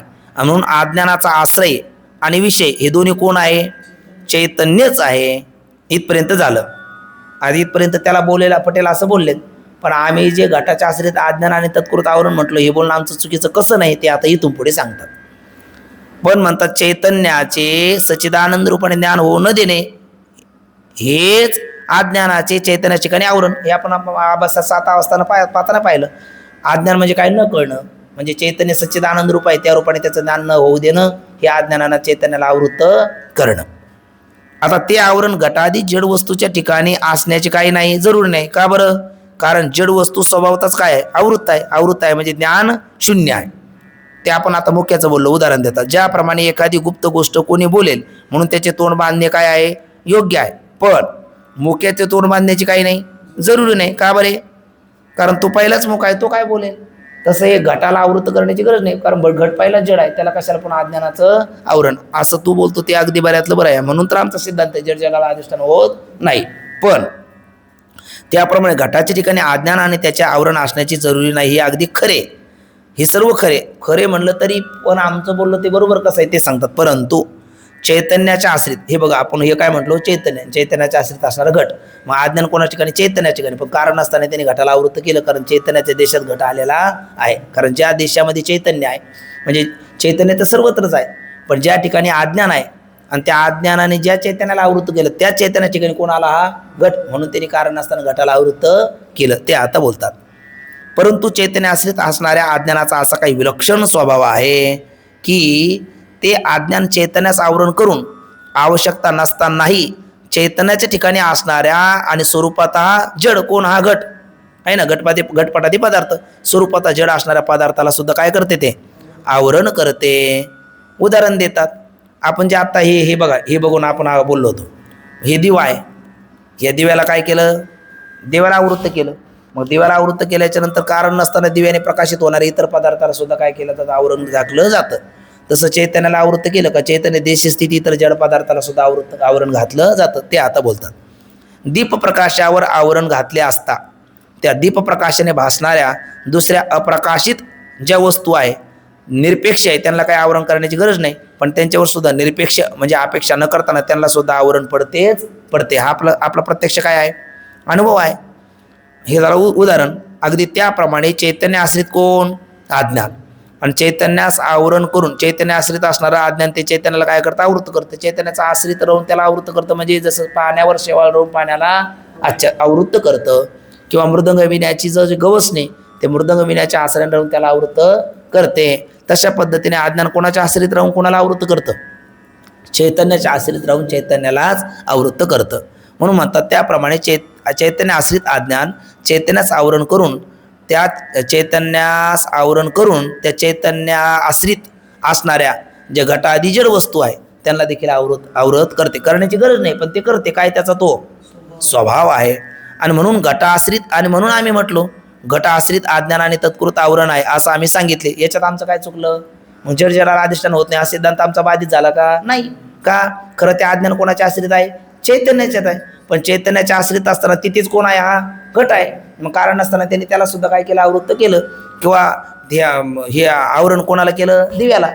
पण दिव्याला केल्याच्या नंतर कारण नसताना कोणाला केलं? त्या दिव्याच्या प्रकाशाने प्रकाशित होणाऱ्या इतर पदार्थाला सुद्धा आवृत्त केलं. का बरं? त्याचा तो काय आहे? स्वभाव आहे. आणि स्वभावाला काय नाही? औषध नाही. म्हणून आपल्याकडे म्हण आहे, जित्याची खोड मेल्याशिवाय जात नाही. का? जित्याची खोड म्हणजे जोपर्यंत त्याचा स्वभाव आहे जिवंत आहे, आणि तो जिवंत आहे तोपर्यंत त्याचा स्वभाव जिवंत राहणार. म्हणजे स्वभाव कधी जातो? देहपात झाल्याच्या नंतरच जातो. एक सामान्यता असा एक नियम आहे. आणि तो इथं अज्ञानाचा काय आहे? स्वभाव आहे. का तो अज्ञान कोणाला सोडत नाही? अज्ञान कोणाला आवृत्त करतं? चैतन्याला. पण चैतन्य देशस्थित असणारे इतर जड पदार्थाला सुद्धा ते आवृत्त करतं. म्हणून म्हणतात त्याप्रमाणे चैतन्य आश्रित असणारं जे आवरण आहे आपलं अज्ञान, बरोबर ना? त्याप्रमाणे चैतन्य आश्रित अज्ञान चैतन्यास आवरण करून त्या चैतन्य आश्रित असणाऱ्या घटादी जड वस्तूसही आवरण करते. आणि म्हणून घटाश्रित अज्ञान व तत्कृत आवरण आहे असे आम्ही सांगितले. असो, असं म्हणल्याच्या नंतर आता हे मूळ विषयावर आले. म्हणजे मूळ विषय पहिला सुरुवात जी केली ना, पहिलं शिष्य बोलण्याच्या अगोदर ती शेवटची पंक्ती बघा. त्या घटाधिकाच्या ठिकाणी असणारं अज्ञान आणि तत्कृत आवरण आहे. बाह्य पदार्थ ज्ञानाची रीती चालू आहे. आणि त्याच्यामध्ये मधलं आता शंका समाधान झालं. आता मूळ शंका पुन्हा आली. म्हणजे बाह्य पदार्थाचं ज्ञान आपल्याला करून घ्यायचं. मग बाह्य पदार्थ कोण? हा घट आहे ना. या घटाच्या ठिकाणी किती आवरण? 2 आवरण. एक अंधकाराचं, दुसरं अज्ञानाचं. अंधकाराचं आवरण का? निबिड अंधकारात तो घट दिसत नाही म्हणून. आणि अज्ञानाचं आवरण का? वृत्ती जर बुद्धिबळाच्या खेळात निमग्न असले तर घट समोर पाहून सुद्धा ज्ञान होत नाही म्हणून. मग त्या ठिकाणी जे अज्ञानाचं आवरण आहे, मग वृत्तीला कुठला आकार आहे? कुठलाच नाही. वृत्ती ज्या पदार्थाला जाणायला गेली त्या आकाराला ती तयार होते. मग आत्मसंयुक्त मन, मनसंयुक्त अंतकरवृत्ती प्राणाचा सहाय्य घेऊन आणि प्रकाशाचं सहाय्य घेऊन नेत्रेंद्रियाद्वारा बाहेर जाते. आणि त्या घटकंबुग्रियादिमान बारीक गळ्याचं मातेचं भांडं त्याच्या आकाराची कोण होती? वृत्ती होती. आणि वृत्ती स्वच्छ सत्वगुणाचं कार्य असल्यामुळे त्याच्यात कोण आहे? चिदाभास आहे. मग वृत्ती घटाकार झाली का तो त्या चिदाभास सुद्धा घटाच्या आकाराचा होतो. मग वृत्तीने घटाकाच्या आकाराचं होणं म्हणजे अज्ञानाचं आवरण दूर करणं. आणि चिदाभासाने त्या घटाच्या आकाराचं होणं म्हणजे चिदाभासाने त्याचं प्रकाशन करणं. चिदाभास प्रकाशन करतो म्हणजे प्रतिबिंब शब्द आपण मागे बोललो. जसं सूर्यावर आहे डबकं खाली आहे असा प्रतिबिंब शब्दाचा अर्थ नाही. किंवा हारसा पुढं आहे मुख समोर समोर तसाही प्रतिबिंब शब्दाचा अर्थ नाही. मग प्रतिबिंब शब्दाचा अर्थ आपण 2 उदाहरणांनी पाहिली होती. एक उदाहरण जास्वंदीची लालिमा जशी स्फटिकात दिसते, किंवा काच दिवा त्या प्रकाश कंदिलावर उजळून ठेवला का त्याचा सामान्य असणारा प्रकाश विशेष भावाला येतो. तसं या ठिकाणी चिदाभासाने त्या पदार्थाचं प्रकाशन करणं म्हणजे वृत्तीमध्ये तो सामान्य असणारा विशेष भावाला आला आणि त्या पदार्थाकार झाला म्हणजेच त्याने त्या पदार्थाचं प्रकाशन केलं. ही कोणती रीती झाली? बाह्य पदार्थ ज्ञानाची रीती. आता इथून पुढे हे पुढचं पंक्ती वाचण्या अगोदर थोडं 2 गोष्टी आपण लक्षात घेऊ. कोणत्या 2 गोष्टी आपण लक्षात घेऊ? त्या 2 गोष्टी अशा लक्षात घ्यायच्या आपल्याला. जसं पहिलीच ओवी झाली आपली, जो आनंद सत्य प्रकाश विभू आणि आधार नामरूप असं. आणि पुढचं महत्त्वाचं आहे बुद्धी जाणे आणि न जाणे त्यास तो अपार शुद्ध परमात्मा मीचे असे. तर जाणे म्हणाल तर न जाणे म्हणू नका, न जाणे म्हणाल तर जाणे म्हणू नका. जाणे आणि न जाणे हे 2 विरोधी धर्म एका अधिकरणात राहील कसे, अशी त्यावेळेला आपण शंका घेतली होती. तर त्याचं उत्तर पाहत असताना अनेक पैलू पाहिले होते. तर त्यातल्या अनेक पैलूपैकी एक पैलूचं उत्तर इथे आलेलं आहे. कोणतं? तर बुद्धी जाणते आणि बुद्धी जाणत नाही. तर त्यातले अनेक पैलूपैकी एकच इथला महत्त्वाचा, त्याला म्हणतात वृत्तीव्याप्तीने जाणे आणि फलव्याप्तीने न जाणे. एवढे 2 शब्द आता लक्षात घ्यायचे, कारण त्याच विवेचन या परिच्छेदाच्या शेवटपर्यंत आहे. काय काय? वृत्तीव्याप्तीने जाणे आणि फलव्याप्तीने न जाणे. आता वृत्तीव्याप्तीने जाणे आणि फलव्याप्तीने न जाणे म्हणजे काय? फल म्हणजे चिदाभास आहे ना, आणि वृत्ती म्हणजे थोडक्यात जड पदार्थ, बाह्य पदार्थ त्याचं ज्ञान करून घ्यायचं म्हणलं तर 2 व्याप्ती लागतात. किती व्याप्ती लागतात? 2 व्याप्ती. वृत्तीव्याप्ती लागते आणि फलव्याप्तीही लागते. फल म्हणजे चिदाभास. आता कल्पना करा, हा बाहेर कोण आहे? घट आहे. हे घटाचं रूपाचं आपल्याला ज्ञान करून घ्यायचं. निलो घट का पित्त घट. मग या घटाचं ज्ञान करून घ्यायचं म्हणलं तर आपल्याला काय, आपण आत्ताच म्हणलो आत्मसंयुक्त मन, मनसंयुक्त अंतःकरणवृत्ती बाहेर निघून त्या घटापर्यंत जाते. घटापर्यंत गेल्याच्या नंतर घटाच्या आकाराची होते. घटाच्या आकाराची झाली का तिने अज्ञानाचं आवरण भंग केलं आणि मग त्या अनावृत्त झालेल्या घटाचं चिदाभासाने ज्ञान करून दिलं. म्हणजे वृत्तीने काय केलं? अज्ञान घालवलं आणि चिदाभासाने ज्ञान करून दिलं. वृत्तीने अज्ञान घालवणं म्हणजे वृत्तीव्याप्ती आणि चिदाभासाने ज्ञान करून देणं म्हणजे फलव्याप्ती. चिदाभासाला फल असं म्हणतात. म्हणजे बाह्य पदार्थ किंवा जड पदार्थ त्याच्या ज्ञानाकरता किती व्याप्ती लागतात? 2 व्याप्ती लागते, वृत्तीव्याप्ती आणि फलव्याप्ती. आता याच्यात थोडासा बारकावा बघा अजून.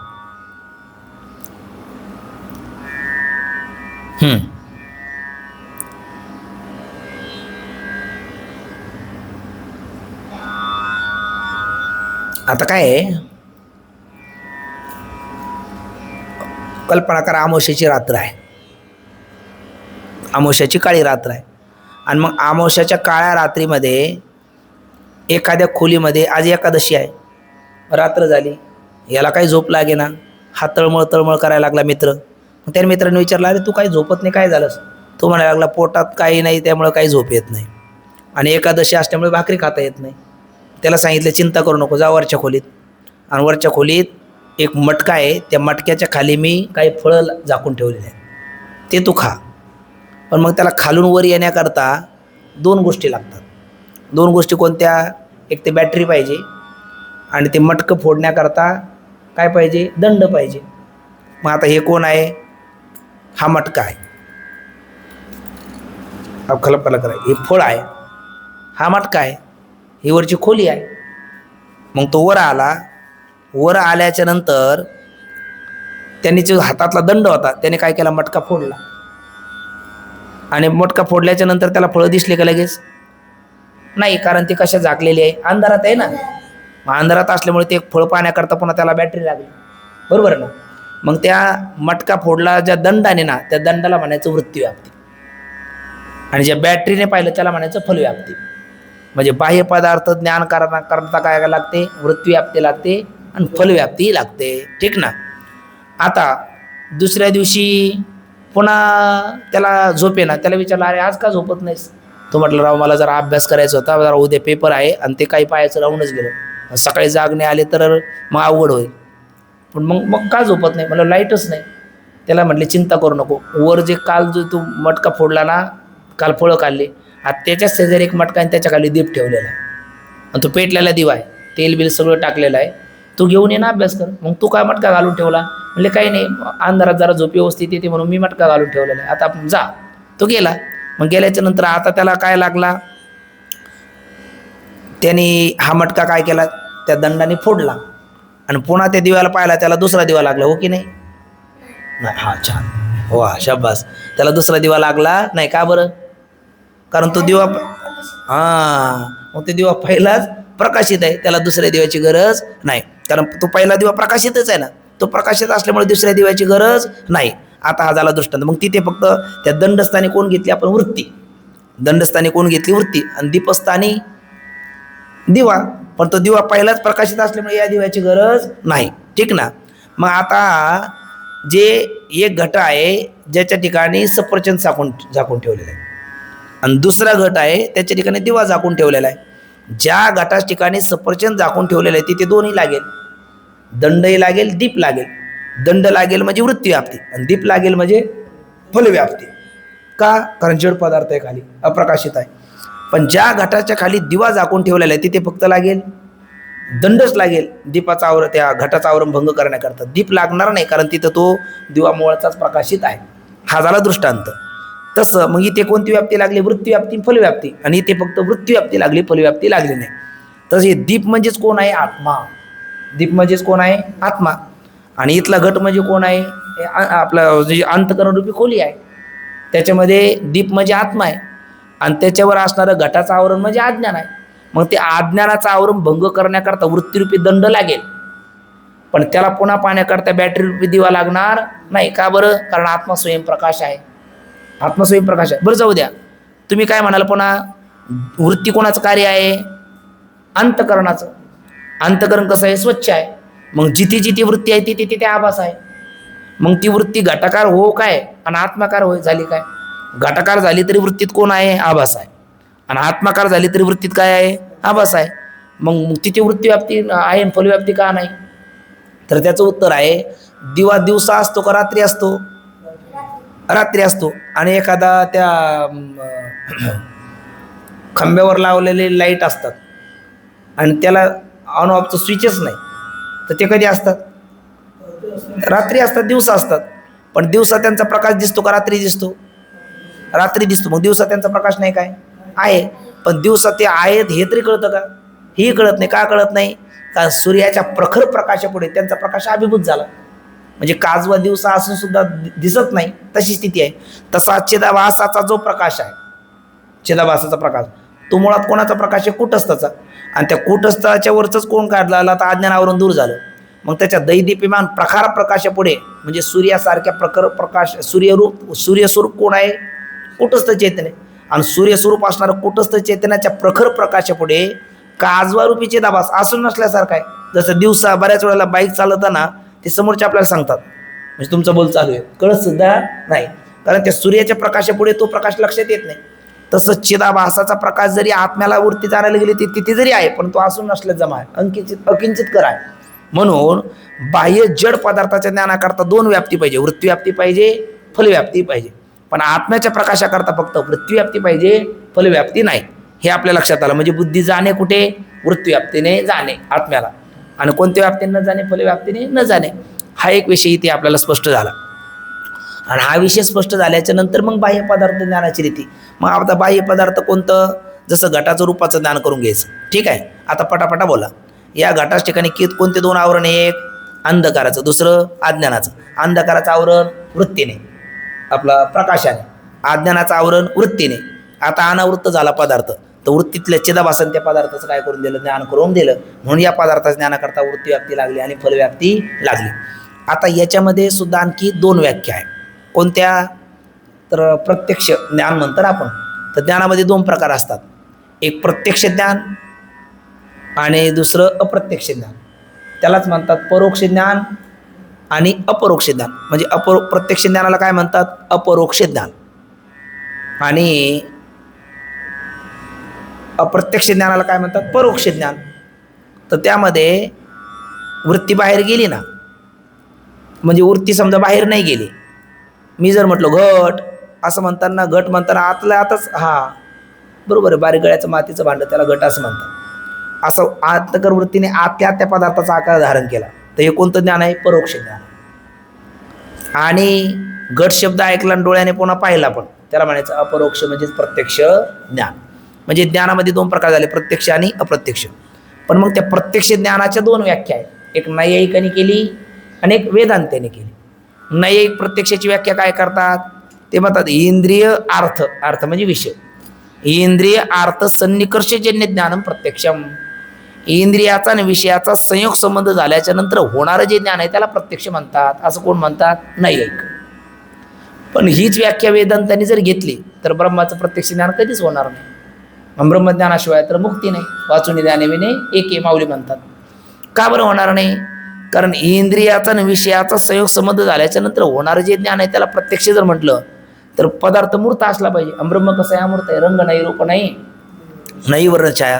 ब्रह्म अमूर्त असल्यामुळे ब्रह्माशी इंद्रियाचा संबंध कधी होईल, उत्तर आहे कधीच होणार नाही. म्हणजे ब्रह्मज्ञान कधी होईल, मग कधीच होणार नाही. कोणाची प्रत्यक्षाची व्याख्या घेतली तर, नैयायिकाची प्रत्यक्षाची व्याख्या घेतली तर. बरं, ते ब्रह्माचं द्या सोडून, व्यवहारातलं सुद्धा ज्ञान कधी कधी होत नाही. आता समजा श्रोत्याचं मन जर विषय ऐकता ऐकता समजा बाहेर गेलं, तर त्यावेळेला ते कान असतात, वक्ता बोलत असतो, ह्या शब्दाचा आणि त्याच्या कानाचा संयोग संबंध होतो. पण कळतं काय, काहीच कळत नाही. काय कळालं नाही हेही कळत नाही. कधी कधी काय होतं असं, कारण इंद्रियाचा आणि विषयाचा संयोग संबंध झाला पण मन तिथे नाही. बरोबर की नाही, वृत्ती तिथे नाही. म्हणजे वृत्ती जर तिथे नसेल आणि इंद्रियाचा विषयाचा संयोग संबंध जरी झाला तरी ज्ञान होतं का, होत नाही. मग याचा अर्थ काय म्हणलं पाहिजे, नैयायिकाची व्याख्या अर्धवट आहे, अपूर्ण आहे. कारण यत्सती यत्सत्वम, हे दाबावी हे दाबाव. जे असल्याच्या नंतर ज्ञानरूपी कार्य होतं, जे नसल्याच्या नंतर ज्ञानरूपी कार्य होत नाही, त्याला कारणत्व द्यावं. म्हणजे इंद्रियाचा संयोग संबंध असेल ज्ञान होतं, आणि इंद्रिया संबंध नसेल ज्ञान होत नाही, तर त्याला कारणत्व द्यावं. पण इंद्रियाचा संयोग संबंध असला काय नसला काय, वृत्तीचा संयोग संबंध महत्वाचा आहे. इंद्रियाचा विषय, वृत्ती आणि विषय एक देश तिथं एका देशात आले ज्ञान होणार, आणि वृत्ती आणि विषय एका देशात आले नाही ज्ञान होणार नाही. मग कधी कधी वृत्ती विषय जर आतले असेल तर त्याला इंद्रियाची गरज नाही, आणि विषय जर बाहेरचे असेल तर त्याच्यापर्यंत जाण्याकरता इंद्रियरूपी दरवाजा पाहिजे. पण इंद्रियरूपी दरवाजा हा प्रधान नाही. म्हणजे त्याला काय म्हणतो आपण, ज्ञान घडण्याच्या अविविध पूर्वक्षणी इंद्रिय नाही, वृत्ती आणि विषय आहे. म्हणून वेदांतांनी व्याख्या काय केली, वृत्ती आणि विषय यांचं एकदेश स्थितित्व झाल्याच्या नंतर जे होणारं ज्ञान आहे त्याला काय म्हणतात, प्रत्यक्ष. वृत्ती विषय एकदेश स्थितित्व सती ज्ञानम तत् प्रत्यक्षम. म्हणजे थोडक्यात आता प्रत्यक्षाची व्याख्या किती झाल्या, दोन. एक नैयायिकाची, दोन वेदांताची. नैयायिकाची व्याख्या काय, इंद्रियाचा आणि विषयाचा संयोग संबंध झाल्याच्या नंतर होणाऱ्या ज्ञानाला प्रत्यक्ष म्हणा. पण असं जर म्हटलं तर बऱ्याच वेळेला इंद्रियाचा आणि विषयाचा संबंध होतो पण आपल्याला ज्ञान होत नाही, कारण तिथे काही नाही, वृत्ती नाही, आहे ना. आणि ब्रह्माचं तर ज्ञान कधीच होणार नाही, कारण ब्रह्म इंद्रियाचा आणि विषयाचा संबंध होण्याकरता दोन्ही गोष्टी दिसणाऱ्या मूर्त पाहिजे, आणि ब्रह्म काय आहे, अमूर्त आहे. म्हणजे ब्रह्मज्ञान कधीच होणार नाही. म्हणून व्याख्या कोणाची घ्यावी, वेदांताची घ्यावी, जी खंडित नाही, बाधित नाही, अबाधित आहे. म्हणजे वृत्ती आणि विषयाचं एकदेश स्थितित्व झाल्याच्या नंतर होणारं जे ज्ञान आहे ते प्रत्यक्ष. आणि वृत्ती विषयापर्यंत कशाद्वारा जाते, इंद्रियाद्वारा. मग ज्या वेळेला रूपाचं ज्ञान व्हायचं त्याला म्हणतात चाक्षुष प्रत्यक्ष, शब्दाचं ज्ञान व्हायचं श्रोत्रच प्रत्यक्ष, गंधाचं ज्ञान व्हायचं घ्राणच प्रत्यक्ष, रसाचं ज्ञान व्हायचं रासन प्रत्यक्ष, स्पर्शाचं ज्ञान व्हायचं त्वाच प्रत्यक्ष. कारण त्या इंद्रियाद्वारा वृत्ती काय होते, बाहेर जाते. आणि इंद्रिय आणि वृत्ती बाहेर गेली आणि वृत्ती आणि विषय एका देशात आले का जे होणारं ज्ञान आहे त्याला प्रत्यक्ष असं म्हणतात. आणि वृत्ती बाहेर नाही गेली. मी जर म्हणलो घट पट मठ असं म्हणताना घट पट मठ काही डोळ्यासमोर नाही, फक्त आतल्या आत घट म्हणलं का घटाच्या आकाराचे, मठ म्हणलं की मठाच्या आकाराचे, पट म्हणलं की पटाच्या आकाराची वृत्ती झाली का त्याला म्हणायचं परोक्ष ज्ञान. आणि एक वक्ता म्हणतो आणि तुम्ही ते दिसतं सुद्धा, मग त्याला म्हणायचं अपरोक्ष ज्ञान. असे ज्ञानात किती प्रकार? 2, परोक्ष आणि अपरोक्ष. परोक्षालाच म्हणतात अप्रत्यक्ष आणि अपरोक्षाला म्हणतात प्रत्यक्ष. एवढाच विषय या परिच्छेदाचा आहे. पंक्तीमध्ये आणखी स्पष्ट होईल, त्या पंक्ती आपण थोड्याशा वाचू. बघा,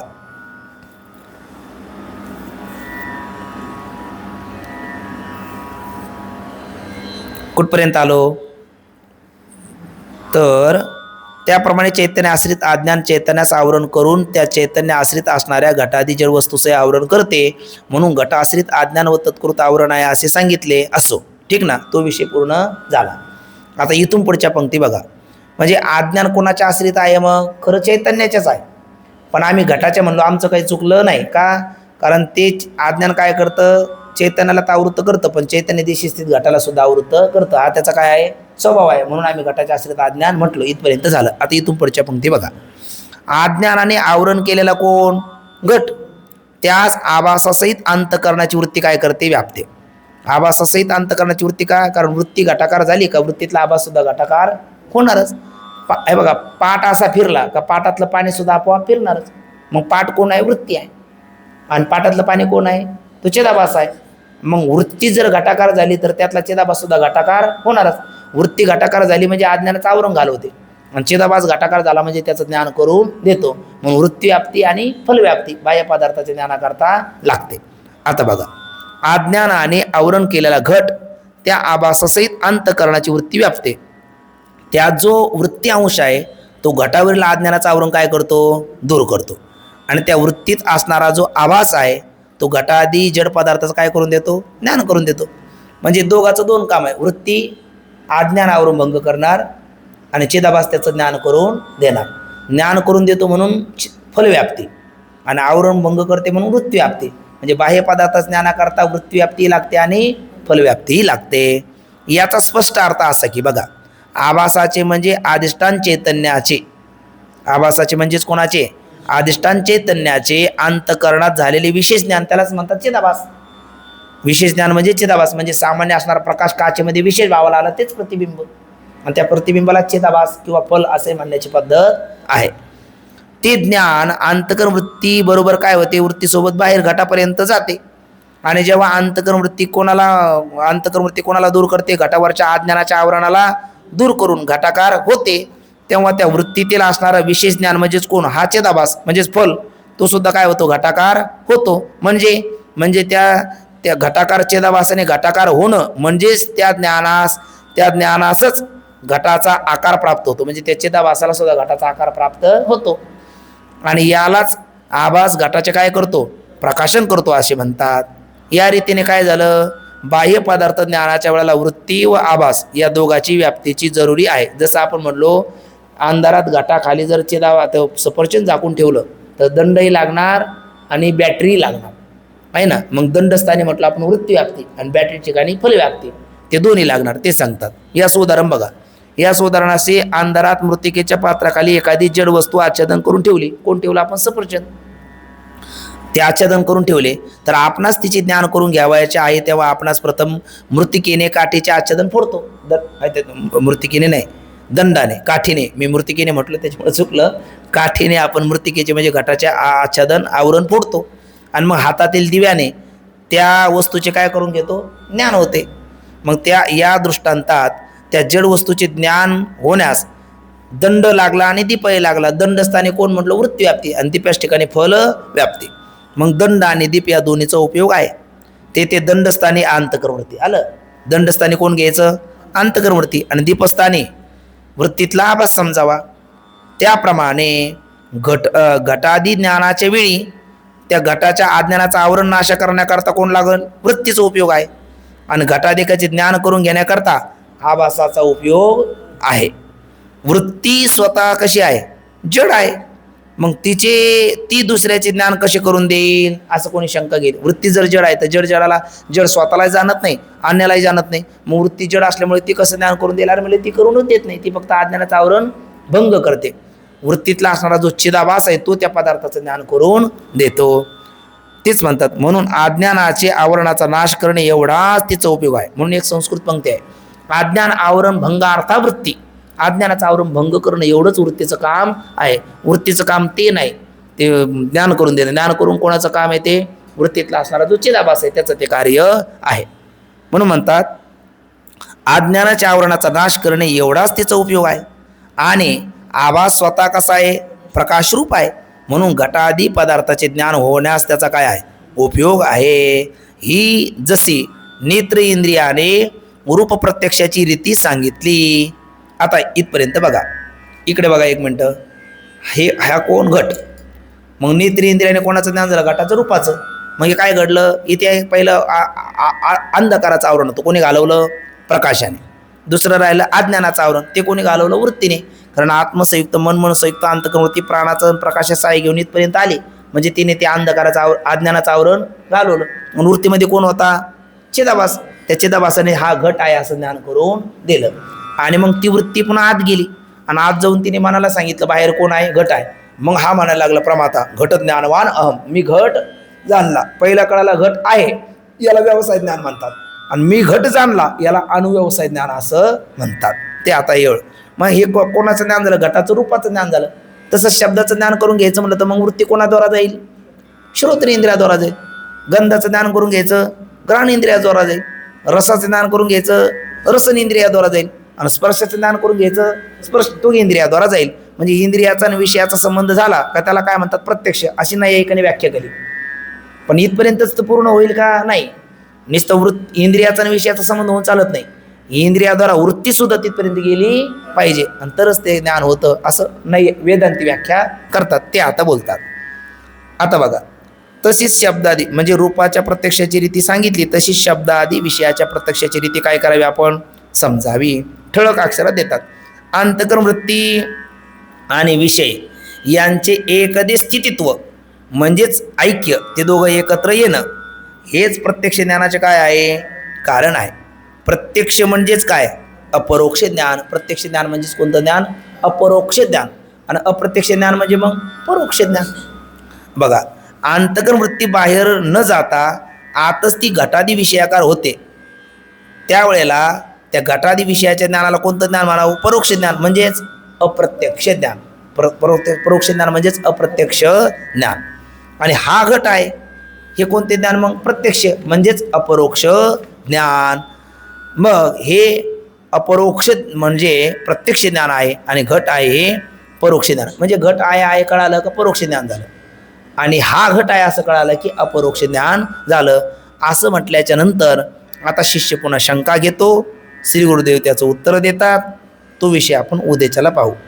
फक्त आता उद्या काय घ्यायचं आपण थोडक्यात, तर उद्याचा विषय असा आहे, ज्ञानामध्ये 3 प्रकार येणार. किती, 3. आत्ताच 2 प्रकार पाहिले, परोक्ष आणि अपरोक्ष, म्हणजेच प्रत्यक्ष आणि अप्रत्यक्ष. घट आहे कळालं, परोक्ष ज्ञान, आणि हा घट आहे अपरोक्ष ज्ञान.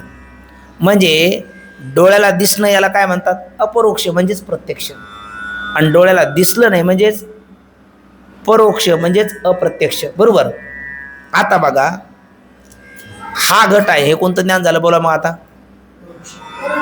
हा घट आहे कोणतं ज्ञान झालं, अपरोक्ष. हा घट आहे कोणतं झालं, अपरोक्ष म्हणजेच प्रत्यक्ष आहे ना. हे 2 शब्द काय करतात, घोळ घालतात. ते कायम ध्यानात ठेवायचं, जोडीच लावून ठेवायचे. परोक्ष म्हणजेच अप्रत्यक्ष आणि अपरोक्ष म्हणजेच प्रत्यक्ष. कारण हे 2 शब्द कायम आतापर्यंत सकाळपर्यंत मला घोळ पडत होत त्याचं, तर ते कायम डोक्यात ठेवून टाकायचं. परोक्ष म्हणलं की अप्रत्यक्ष आणि अपरोक्ष म्हटलं की प्रत्यक्ष. ठीक ना. मग घट आहे कळालं, कोणतं झालं ते परोक्ष म्हणजेच अप्रत्यक्ष, आणि हा घट आहे अपरोक्ष म्हणजेच प्रत्यक्ष. ठीक ना. मग आता घट आहे एवढंच कळालं म्हणजे कोणतं ज्ञान झालं, परोक्ष म्हणजे अप्रत्यक्ष. आहे ना. म्हणजे थोडक्यात आतल्या आत अंतःकरणवृत्तीने त्या पदार्थाचा आकार धारण करणं याला काय म्हणायचं, परोक्ष. आणि डोळ्याने पाहणं याला म्हणायचं अपरोक्ष म्हणजेच प्रत्यक्ष.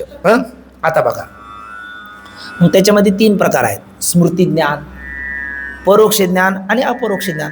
काय काय? स्मृती ज्ञान, परोक्ष ज्ञान आणि अपरोक्ष ज्ञान. आता स्मृती ज्ञान म्हणजे काय? संस्काराच्या द्वारा होती त्याला काय म्हणतात? स्मृती. स्मृती म्हणजे आपण मराठीत आठवण म्हणतो. मग आपल्याला आपल्या आईची स्मृती झाली, आपल्याला वडिलाची स्मृती झाली, गावाकडे आळंदीत येण्यापूर्वी जी शिक्षक होती त्यांची स्मृती झाली. मग ते सगळे पदार्थ दिसले का आतल्या आतच आपल्याला त्याचा आकार झाला, आतल्या आत अंतःकरणवृत्तीने त्या पदार्थाचा आकार धारण केला, म्हणून ते कोणतं ज्ञान झालं? परोक्ष म्हणजेच अप्रत्यक्ष. म्हणजेच कोणतं ज्ञान झालं? ते अप्रत्यक्ष. ठीक आहे, ते कोणतं ज्ञान झालं? अप्रत्यक्ष. आणि तसंच आईची, वडिलाची किंवा शिक्षकाची स्मृती झाली तर ते सुद्धा काय? त्यालाही डोळ्याला म्हणजे स्मृतीतला पदार्थ सन्मुख नसतो. आपल्या मागे ते आख्याती खंडन करत असताना स्मृतीतला पदार्थ प्रत्यक्ष नसतो. म्हणजे स्मृतीतल्या ज्या वेळेला आपल्याला स्मृती होती त्याही वेळेला अंतःकरणवृत्ती आतल्या आतच पदार्थाचा आकार धारण करते. आणि मी जर म्हणलो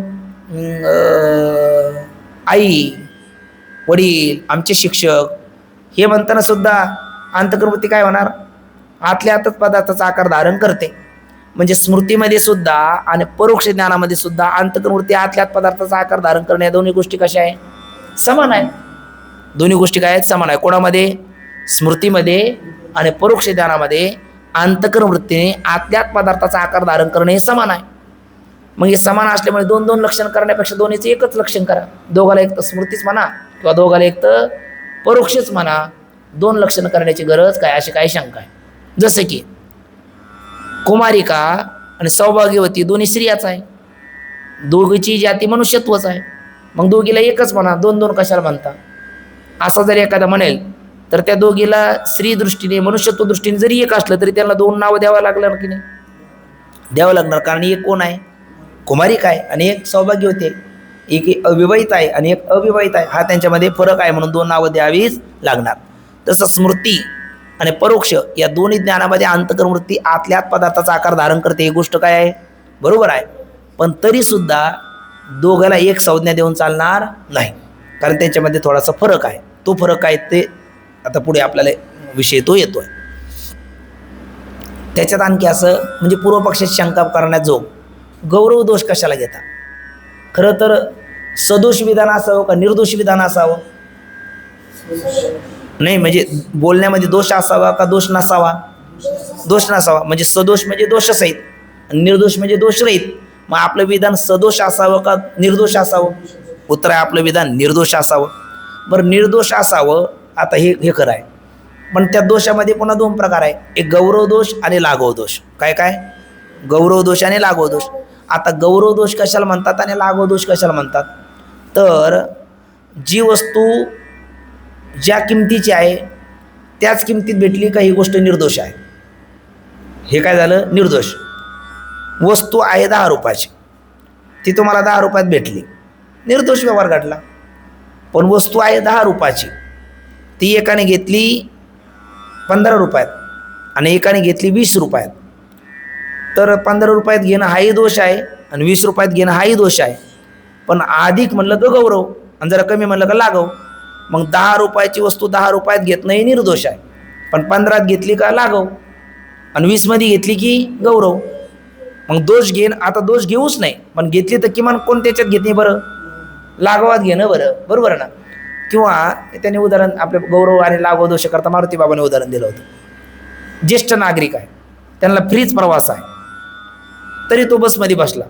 बसमध्ये बसल्याच्या नंतर कंडक्टर म्हणले तिकीट. हा म्हणला 2 द्या तिकीट. कंडक्टरने म्हटलं तुमची पत्नीसोबत? म्हणले नाही. मित्रासोबत? म्हणले नाही. म्हणजे 2 तिकीट कशाला? म्हणले एक हारलं तर एक असावं. छान आहे म्हटले. आणि म्हणले दुसरं हारलं तर? नाही म्हणले माझ्याकडे महिनाभराचा पास फ्रीच आहे. आहे ना? मग आता हा ज्येष्ठ नागरिक असताना फ्री प्रवास करणं हे काय झालं? निर्दोष. पण त्यांनी पास काढली तर कोणता दोष? लाघव. आणि 2 तिकीट घेतले तर गौरव.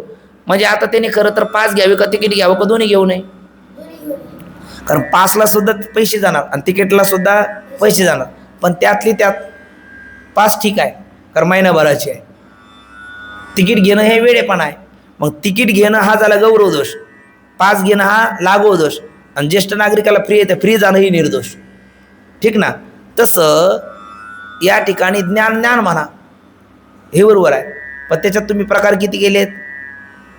3 प्रकार केले. परोक्ष ज्ञान, अपरोक्ष ज्ञान आणि स्मृती ज्ञान. ज्ञान ज्ञान म्हणलं का निर्दोष झालं. त्याच्यामध्ये परोक्ष ज्ञान हा एक प्रकार केला, अपरोक्ष ज्ञान हा दुसरा प्रकार केला, हा झाला दोष, आणि त्याच्या स्मृती तिसरा प्रकार हा गौरव दोष. मग गौरव दोष कशाला घेता? स्मृती आणि परोक्ष ज्ञान दोन्हीमध्ये अंतकरण वृत्तीने त्या पदार्थाचा आतल्या आकार धारण करणं हे समान आहे की नाही? मग स्मृती आणि परोक्ष ज्ञानाला एकच नाव देऊन टाका. गौरव दोष कशाला घेता? लाघव दोषच घ्या असं कोणाचं म्हणणं आहे? पूर्व पक्षाचं. पण सिद्धांती म्हणतात हे जरी तुझं म्हणणं बरोबर असलं तरी स्मृती ज्ञानाला परोक्ष किंवा प्रमा म्हणता येणार नाही. मग काय आहे? ज्ञानामध्ये 3 प्रकार आम्हाला ठेवावीच लागतात. 1 स्मृती ज्ञान, 2 परोक्ष ज्ञान, 3 अपरोक्ष ज्ञान. त्या कोणत्या 2 आकारामध्ये सारखा आकार आहे? कोणत्या 2 ज्ञानामध्ये? स्मृती आणि परोक्ष या दोन्हीमध्ये अंतकरण वृत्तीने पदार्थाचा आतल्या आत आकार धारण करणं ही गोष्ट समान आहे. पण जरी समान असली तरीही स्मृती ज्ञानच आहे आणि परोक्ष ज्ञानच आहे. मग त्या दोघांमध्ये काय फरक असल्यामुळे 2 नावं द्यावी लागली? जसं कुमारिका आणि सौभाग्यवतीमध्ये जसा फरक आहे तसा इथे सुद्धा फरक आहे. आणि तो फरक कळण्याकरता प्रमेयचं लक्षण, प्रमाण किती. मग प्रमा म्हणजे काय? प्रमा हा संस्कृत शब्दाचा अर्थ काय? तर प्रमा संस्कृत शब्दाचा अर्थ आहे प्रमाणजन्य ज्ञानाला प्रमा असं म्हणतात. म्हणजे प्रमेयचं जे करण त्याला प्रमाण म्हणतात, हे प्रमाण शब्दाचा अर्थ.